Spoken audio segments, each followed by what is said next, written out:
Recently, we spoke about Afro-Surrealism, a genre that blends African cultural traditions with surrealist art. And since then, I've been thinking a lot about how Black culture influences the arts, particularly literature and vice versa. Today, we're going to take a broader look at the intersection of Black culture and literature, the powerful voice it offers to Black people, and how it shapes our understanding of the world around us. Let's get into it. We'll start out with African oral traditions.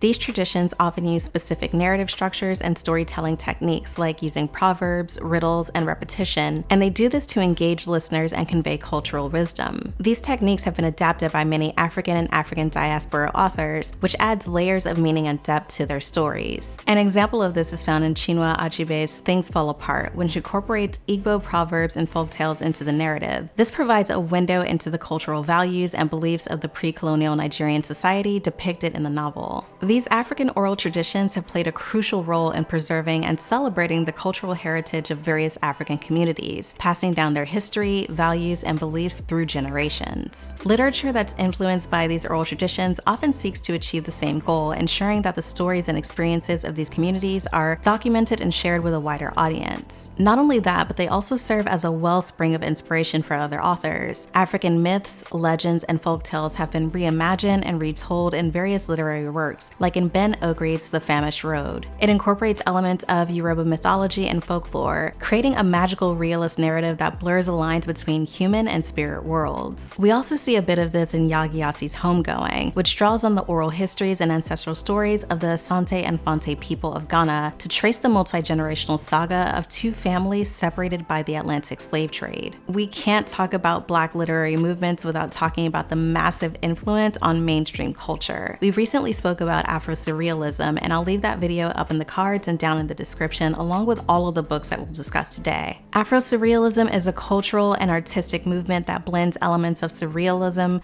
with themes and motifs drawn from the African diaspora. It seeks to explore the surreal, fantastical, and supernatural aspects of Black life and culture while addressing themes of race, identity, and history. In that video, we didn't get a chance to talk about contemporary Afro-Surrealism, but writers have continued to develop this movement in innovative ways. Writers like Victor LaValle, Nalo Hopkinson, and Marlon James have produced works that blend elements of horror, magical realism, and surrealism while engaging with the complexities of the Black experience and Black history. In Marlon James's The Book of Night Women, we get to see a cast of characters with supernatural abilities set against the backdrop of a Jamaican plantation. The novel explores themes of race, power, oppression, resistance, and identity all through a surreal lens. And Victor LaValle shows us in The Ballad of Black Tom what the blending of Afro-Surrealism and horror can look like. This novella is a retelling of H.P. Lovecraft's classic horror story, The Horror at Red Hook, from the perspective of a Black protagonist. LaValle incorporates surreal elements into the story, including dreamlike sequences and supernatural occurrences. Very closely related to Afro-Surrealism is Afrofuturism, which is also a cultural, artistic, and literary movement that combines elements of science fiction, fantasy, and African and diasporic cultures to imagine a future in which African people and cultures are central. It seeks to explore the past, present, and future experiences of Black people and to challenge the dominant narratives of Western culture that have historically excluded or marginalized Black voices. Afrofuturism often incorporates themes of technology, magic, and spirituality, and generally aims to offer new visions of what's possible for Black people and cultures. N.K. Jemisin is an absolute standout in this genre. Her novel, The Fifth Season, is the first in a trilogy that explores a world where natural disasters are commonplace and feared, and people with magic abilities are both revered and feared. The book blends elements of fantasy and magical realism to explore themes of power, oppression, and resistance. The Lesson by Cadwell Turnbull is a novel that blends elements of science fiction, fantasy, and Afro-Caribbean mythology to explore themes of power, identity, and colonialism. It's set in the U.S. Virgin Islands and follows the arrival of an alien race that promises to bring advanced technology and prosperity to the islands. In the book, we see Turnbull explore the complex dynamics of power and exploitation that arise in the wake of the arrival and raises important questions about the intersection of technology, spirituality, and cultural identity. Lastly, for mainstream culture, I want to talk about hip-hop, which is celebrating its 50-year anniversary this year on August 11. Over the past 5 decades, it's spanned music, dance, visual art, and and fashion, but hip-hop has also made its mark on literature through the incorporation of themes, aesthetics, and language into written works. Authors like Sister Souljah with the novel The Coldest Winter Ever and Quan Foye with his Hood Rat series have drawn upon the themes and storytelling techniques of hip-hop music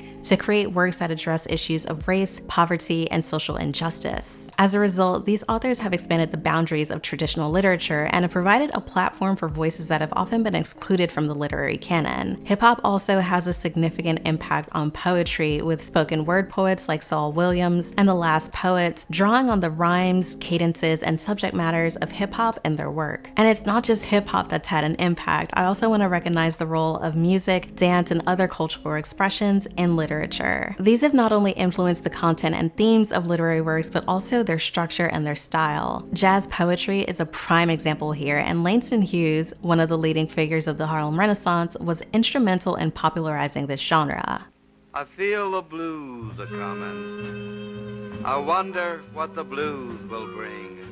His pieces capture the atmosphere of Harlem jazz clubs. They weave together words and phrases that echoed the patterns of jazz music. Dance, very much like music, also found its way into literature. Authors used the expressive power of movement to express their storytelling. Zora Neale Hurston, who was also a prominent figure of the Harlem Renaissance, incorporated dance into her work as a means of celebrating African American culture and exploring the complexities of Black identity. In her novel, Their Eyes Were Watching God, she uses the metaphor of dance to convey the protagonist's journey of self-discovery, finding freedom, and self-expression through her relationship and experiences. The inclusion of dance in the novel serves to highlight the importance of cultural traditions and community in shaping the lives of African Americans, reinforcing the themes of the Harlem Renaissance and its celebration of Black culture. Aside from the Harlem Renaissance, there were other historical events and social movements that have played a pretty crucial role in shaping Black literature. Looking at slavery and the abolitionist movement, the experiences of enslaved Africans and African Americans laid the foundation for early Black literature. Pieces like Oluda Equiano's The Interesting Narrative of the Life of Oluda Equiano and Frederick Douglass's Narrative of the Life of Frederick Douglass, an American Slave, provided first-hand accounts of the brutality and inhumanity of slavery. These works placed an important role on the abolitionist movement because they exposed the horrors of slavery to a wide audience and galvanized support for emancipation. They also helped to set the stage for future generations of Black writers by establishing a literary tradition that centered the voices and experiences of Black people. The civil rights movement of the 1950s and 60s had an influence on Black literature too. During this time, writers grappled with the struggle for racial equality, the fight against segregation, and the search for Black identity in a white-dominated society. Writers like Maya Angelou, Gwendolyn Brooks, and Lorraine Hansberry used their work to engage with the political and social issues of their time,